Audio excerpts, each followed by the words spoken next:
Halo Sobat Setia VIP Undiksa, Salam harmoni. Selamat datang di podcast Fakultas Ilmu Pendidikan Universitas Pendidikan Ganesha bersama saya Aprida Sinta dan rekan saya. Perkenalkan, saya Nimadi Mirayanti. Kita berdua sebagai host yang akan memimpin podcast kita pada hari ini.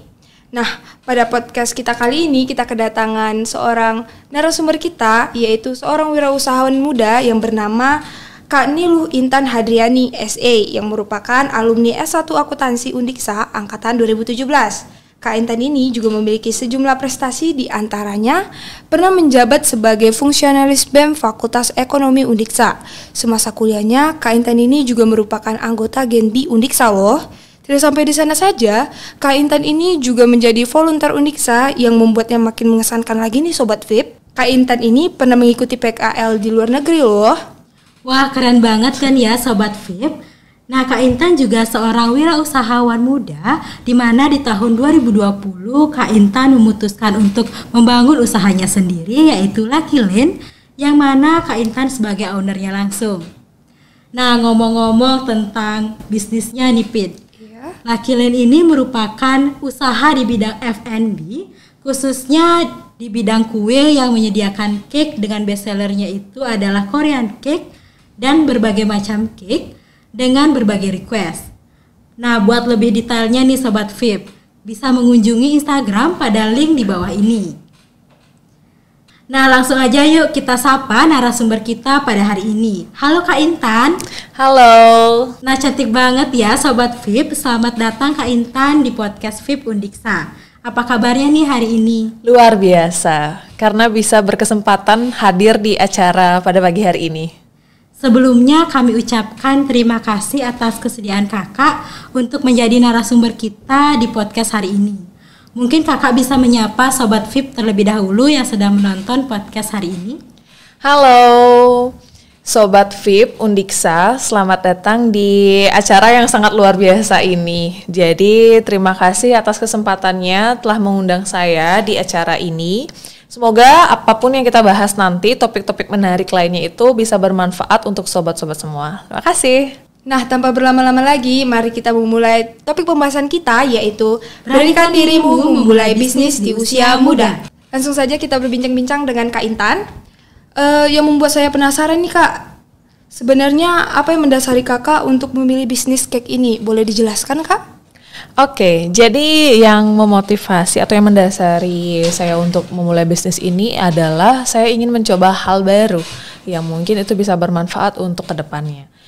Jadi bisnis saya ini Lucky Land yang sudah berdiri dari 2020, tapi offline-nya itu baru berdiri tahun lalu 2021. Jadi 1,5 tahun saya merintisnya bersama partner saya yang saya ajak dari awal. Jadi dia itu adalah sahabat dan udah kayak saudara banget. Jadi dia itu adalah sahabat dari kecil saya. Jadi yang mendasari saya untuk memulai bisnis ini adalah ketika waktu itu masa pandemi. Jadi karena saya suka masak dan suka melakukan hal-hal baru, jadi ingin mencoba untuk membuat cake pada saat itu, tapi cake-nya gagal. Dan terus gagal, sehingga saya memotivasi saya untuk terus mencoba lagi. Itu tuh perjalanannya itu lama banget. Dari awalnya itu hanya berbincang-bincang bersama teman saya ini mau idenya kayak gimana. Karena sebelumnya juga saya pernah jualan juga, itu semester 2 atau semester 1 di awal-awal ngampus. Terus bingung kan, kayak nggak ada kerjaan itu atau nggak jual ini deh, jual itu deh. Pernah buat pisang goreng lah, pernah buat apa gitu macam-macam gitu. Pokoknya jual aja gitu. Pernah juga mau sempat jualan bunga waktu wisuda, tapi waktu itu tutup karena pandemi, nggak jadi kan. Ya udahlah, lanjut sehingga pada akhirnya kecantol sama yang satu ini. Jadi yang memotivasi atau yang mendasari saya untuk memulai bisnis ini ya ingin mencoba hal baru gitu. Wah, menarik banget ya Sobat VIP. Langsung saja kita akan membahas tentang cara membangun usaha nih Kak. Pertama-tama menurut kakak apa saja sih yang perlu disiapkan sebelum memulai bisnis itu? Oke.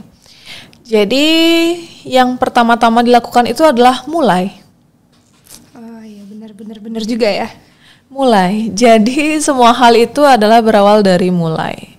Lanjut sama pembahasan yang tadi itu, sebenarnya juga di awal itu karena ini udah pandemi kan, jadi kayak tinggal sama orang tua lagi, sehingga nggak ada uang jajan, pengen nambah uang jajan, ya udah gimana caranya biar bisa menghasilkan uang lagi gitu.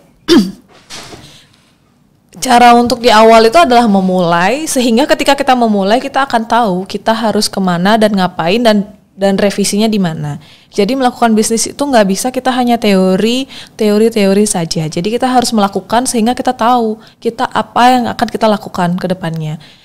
Dan memang sih karena kebetulan saya itu dari Fakultas Ekonomi yang berkaitan dengan bisnis gitu. Jadi nggak asing lagi sama yang berkaitan dengan bisnis. Cuman kembali lagi kita harus praktek langsung. Jadi harus ke lapangan, jadi harus nyebur. Sama istilahnya kayak kita latihan renang. Jadi kita harus nyebur untuk bisa renang. Gak mungkin kan teorinya di atas gitu.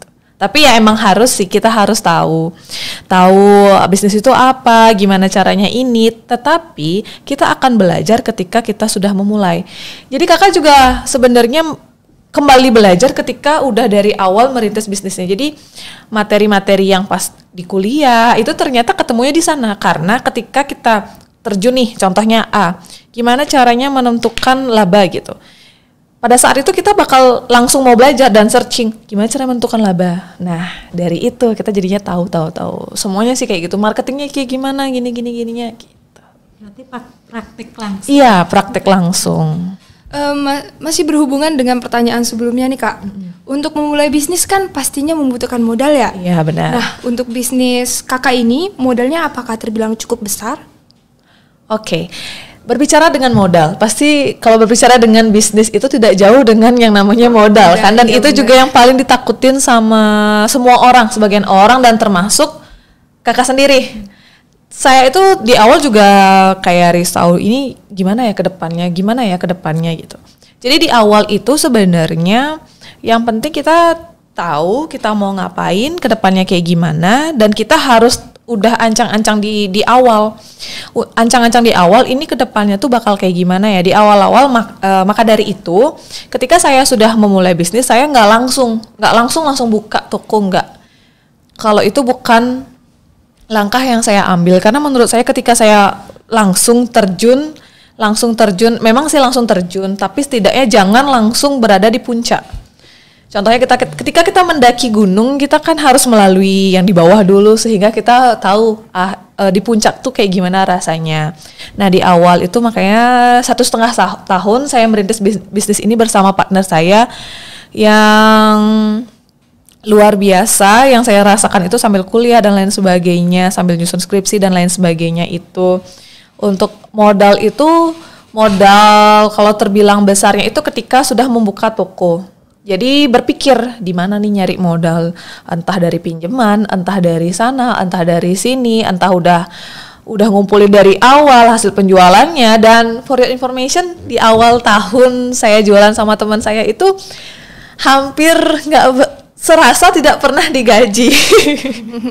Karena di awal itu benar-benar gimana caranya belajar untuk ketika salah memperbaiki, dan syukurnya sahabat saya ini mau menunggu saya. Jadi dia itu nggak lari nyari kerjaan yang udah pasti, mau menunggu saya dari awal merintisnya. Mungkin orang-orang melihat saya, oh Intan orang hidupnya gini, orang hidupnya gitu. Tapi kita nggak bisa hanya berkaca pada materi.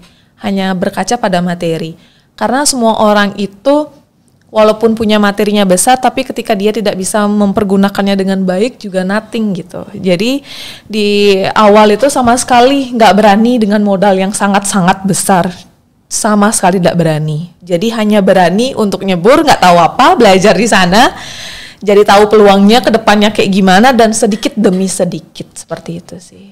Ya seperti istilah sedikit demi sedikit akan menjadi gunung kayak gitu. Wah, dengerin Kak Intan, aku tuh jadi pengen belajar bisnis juga nih, Pit. Nah, terus yang aku penasaran nih, Kak, cara nentuin target pasar itu gimana ya, Kak? Oke, target pasar. Jadi ini target pasar itu maksudnya konsumennya dari kalangan mana saja gitu ya.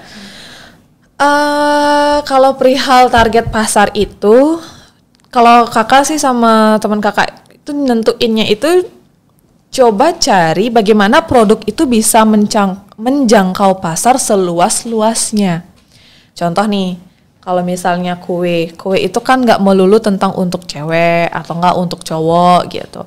Kalau baju mungkin ada spesialnya untuk cewek-cewek aja, cowok-cowok aja. Jadi cara kakak itu menentukan bagaimana peluang produk ini bisa mencakup pasar yang paling luas. Jadi bisa mencakup anak muda, orang tua, cewek maupun cowok gitu. Jadi benar-benar menyaring secara keseluruhan kayak gitu.